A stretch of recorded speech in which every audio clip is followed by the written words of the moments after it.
Today's outing is a lumpy one, and even if there is only a single categorised climb, there is almost twice as much elevation gain as yesterday, over 2,000 metres.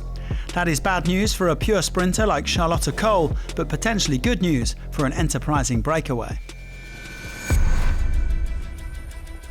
There was only a solitary rider in today's breakaway, Mireia Benito of AG Insurance Sudal.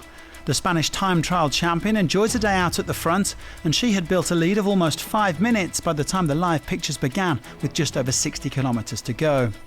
The peloton following her onto the day's climb, the Alto Fuente de Rubielos, 6.1 kilometres at 6.2%. Well, today's outing actually boasted the most climbing of any stage this week, so it was no surprise to see a lot of women struggling. Eleanor Backstead, who crashed during the team time trial a few days ago, already losing contact. Movistar's Emma Norsgaard had unfortunately abandoned earlier in the day, the Dane suffering with an elbow injury sustained yesterday, and there were 4 non-starters, including Anna Henderson, who broke her collarbone yesterday, and Marta Cavalli, who is still finding her form after that big crash at the Tour de France Femmes back in 2022. Alison Jackson powered to victory yesterday, but this wasn't her kind of dance floor, the Canadian also suffering. As was her fellow Paris-Roubaix winner Lizzie Deignan, who's already back in action remarkably after breaking her arm at the Tour of Flanders. Up at the front meanwhile, Benito helped herself to a maximum haul of 6 Queen of the Mountains points, but that wasn't enough to take the polka dot jersey, as Caroline Swinkles pounced for second place from the peloton, increasing her haul to 10 points. Things eased off a bit after the descent, allowing riders who had been distanced, such as Cole and Jackson, to get back into the main peloton. Yesterday's stage winner even doing a bit of bidon duty.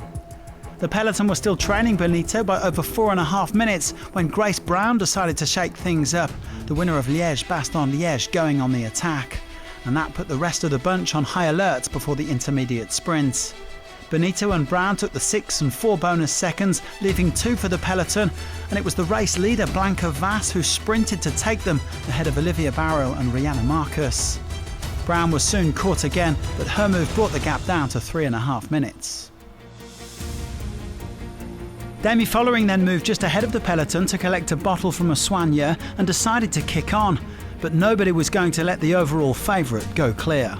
You can see we're all strung out now. Little Trek putting in the effort now. Elisa Longo-Borghini trying to close the gap to Demi Vollering. Mireia Benito was still plugging away up at the front, but her hopes of a second career victory began to fade as Visma Lease Bike began to chase in earnest. The gap soon dropping to under a minute. Visma working on behalf of Vos, but Vos was also preparing to defend her red jersey. After more than 100 kilometres solo at the front, Benito was finally caught with 7.5 to go, a well-deserved pat on the back from her teammates. And then it was time for the sprinters to get their game faces on, but unfortunately there was another late crash. And oh, we've got a big crash in the peloton, 2.5 kilometres to go, 2.7 to go, big crash behind. Vos got through unscathed, as did Cole, German champion Liane Lippert leading out the sprint.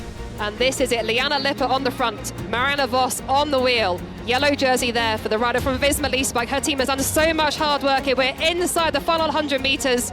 Charlotte Kohl as well for Team DSM Firmenich sprinting now. Marianne Vos has got it though, celebration for Vos, and she wins by over a bike length.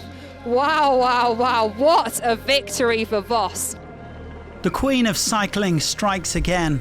That's road win number 252 for Marianne Vos after brilliant work from her team, Visma Lease Bike. And satisfied.